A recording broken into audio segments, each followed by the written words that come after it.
A lot of people really do think that basketball was a big part of my life, but it was a career that only, when I say career, I mean I got paid to do it for 5 years. Yeah. So the other 62 years I had to figure it out, other kind of things, especially after I got out of the game when I was 27 years old. Yeah. So you had a lot of life to. Yeah, a lot of life other than basketball. Yeah.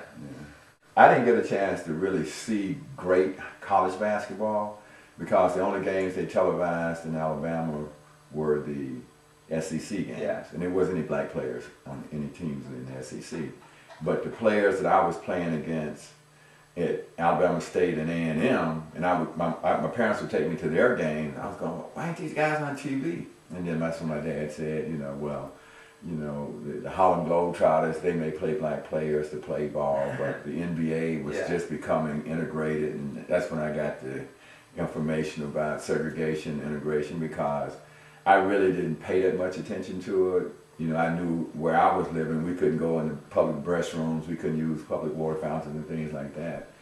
But I didn't realize that it was bigger than that.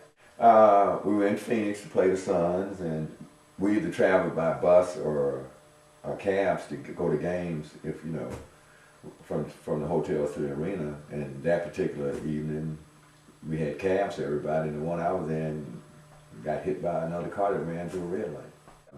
I met my first wife, I played in the Aloha Classic in Hawaii.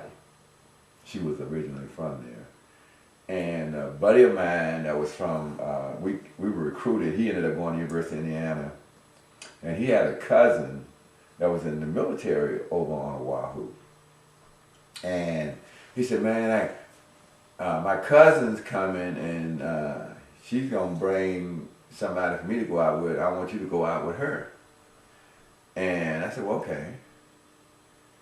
So we're going down the elevator, and I get off the line, and I see this lady standing in the door, and she had this fire, kind of reddish afro. And I said, I hope that's your cousin over there, man, because I'm getting ready to go over there and ask her to go out with me. And it wasn't. She was a friend of some of the girls that had come over to the hotel that, they kind of set up social hours for us and stuff for the All-Star game. And he said, no, that's not her. I said, well, I'm going to go ask her, will she wait here? And we're going to go tell your cousin that I got a date. If my life probably, if I was still in the club business, it would have been just as I had wanted it. But the reality of it is that I think I was smart enough to know that for what I wanted out of my life, which is long-term happiness and relaxation and enjoyment, being in the restaurant club business isn't part of it. Yeah. I think I wish, things had probably ended better from the NBA. I wish I had played. My plan was to play 10 years, and I got 5 in, and I know that I had the skills to play. Yeah.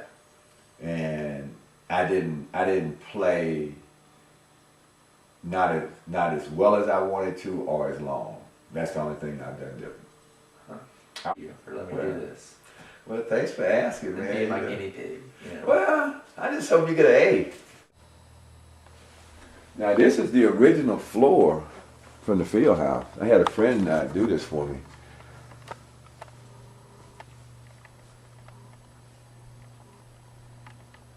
That's awesome.